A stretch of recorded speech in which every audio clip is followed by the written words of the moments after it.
Now we're going to talk about this one-stop listing. What do we really mean about this? And what is the difference?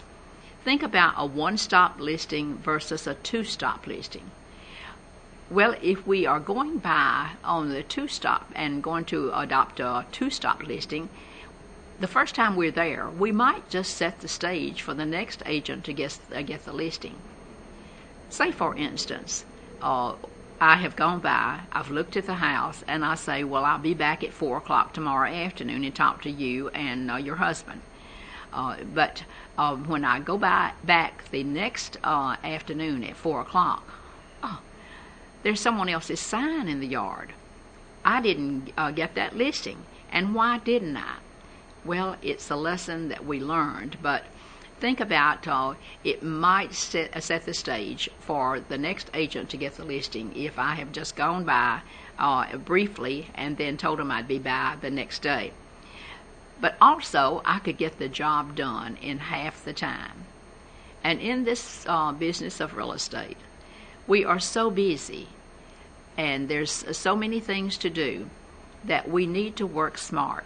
The only way that we can produce more real estate sales and increase our productivity is to actually work smarter. So that's what we're talking about, getting the job done in half the time. But think about, if I cannot do a one-stop listing, then what am I going to do? And think about, though, how we can get a one-stop listing. What would you normally accomplish on the first step of a two-step listing? And I'm using step and stop interchangeably right here. You're going to be building rapport at that first listing time if you're going for two steps. And also getting enough information to do a competitive market analysis. Well, could you not have done that a little bit on the telephone? Really, you can. We are building rapport on the telephone. We can ask questions to get information for the competitive market analysis. Think about this too. Is there such a thing as an exact competitive market analysis? When I have sat down at the computer and I have created a competitive market analysis on a house, is it going to tell me exactly what that house should be listed for? Is it going to give me a range? It's going to give me a range, isn't it? And so there's nothing that we can say that is an exact competitive market analysis. We know that a house is only worth what people are willing to pay for it. Could we gather enough information on the phone to do a ballpark CMA? And certainly the answer is yes, if we will just ask the right questions. But think about it. We've got to ask for permission. So when they say that I can come over, don't get off the telephone until we have asked the questions and we have gotten enough information to do a competitive market analysis. So, Mr. and Mrs. Seller, or Mrs. Seller, if you're talking with Mrs. Seller on the telephone, I need to ask a few questions, and would this be a good time for me to ask? And maybe this is the time that she is about to run out the door and carpool, go to school, pick up those children. So this is not a good time, but you're finding out when the good time will be. So asking permission and then deciding on the time. I would like to do a little homework before I come over. Is it okay if I ask a few questions now? Is now convenient? Start asking questions, and you've got your listing form right there in front of you, and start filling in the listing contract. You're beginning to build rapport with this person because you're asking them about their treasured home that they're living in. And you know, with most all people, it's one of the most important and the largest investments that they have, their home. and so they like to talk about it. We're building rapport when we ask them questions. Now, another thing that we're going to say, we need all decision makers present. Will there be anyone else involved in making this decision? What we're finding out right then from the very beginning is if there's going to be someone else that's involved in making the decision, we're going to need to talk with them at the very same time, not one and one, or we want to talk to them at the same time. I'd rather schedule my appointment when she or when he can be there with you. There are some things that I need to go over and show both of you.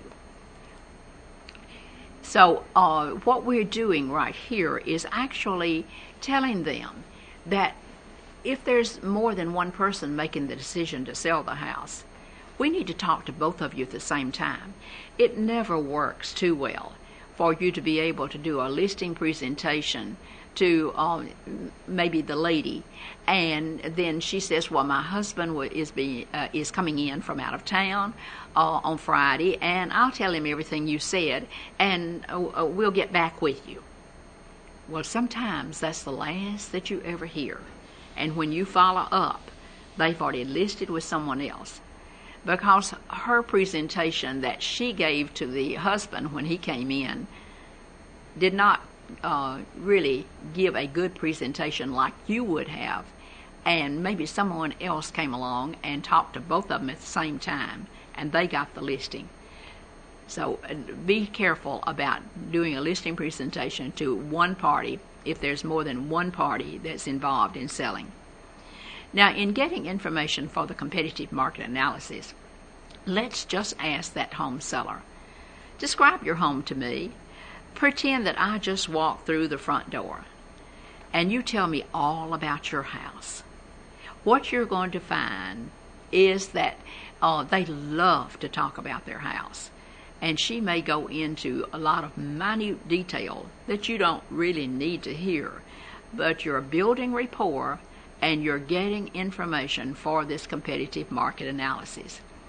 And think about the fact that if you were not getting that information, then your competitive market analysis would have to be much more generic than if you have gathered information from what she's told you. What would you like to see your house sell for? Well, here we're trying to decide what kind of price are they thinking that they want to put on their house. And if they will not tell you, stay on track and just keep asking questions. Again, ask, but rephrase it. Now, sometimes sellers are thinking, if they know what I want for my house, that's going to affect the agent's decision on the price that they put on the house. So I'm not going to say. It really doesn't affect our decision, but we need to keep on asking and try to get an answer from them. What do you think other houses in the neighborhood are selling for? Maybe they really don't know what the other houses are selling for. Maybe they know the house down the street was listed for $279,000, and then when it sold, they ask the seller of that property, did you get what you wanted? Well, the seller says, yes, I got what I wanted. But maybe that seller had listed it for $279,000, hoping to get about $269,000 for the property. And maybe he did get what he wanted, but it was not the list price in most all cases. So many times people do not know what houses in their neighborhood have sold for. You can find that over and over and over again. If she still will not tell you, well, then get back on track. Keep on asking some more questions. Do you have a mortgage balance, Mrs. Seller? And if she says no, or I don't know, you could ask, roughly, do you have any idea roughly how much it is? And if she still says no, then that's okay. If you'll have your papers from your mortgage out when I come by, I'll be able to take a look at them and help you to decide what the approximate mortgage balance would be. But then we can also ask, what is the amount of money that you really need out of the house before you consider selling it? What kind of equity are you looking for?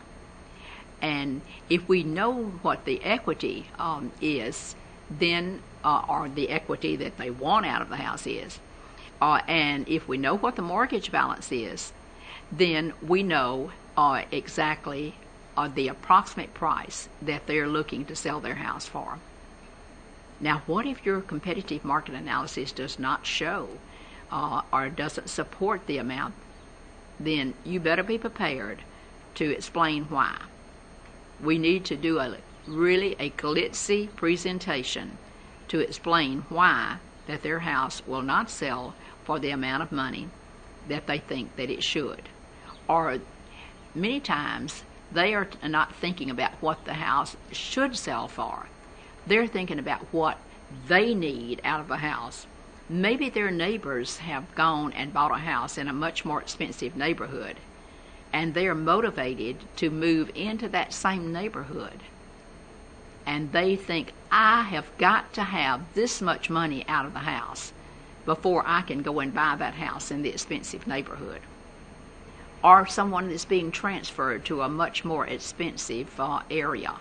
Maybe they're being transferred to somewhere in California. I have got to have a certain amount of money out of this house in order to buy that house in California.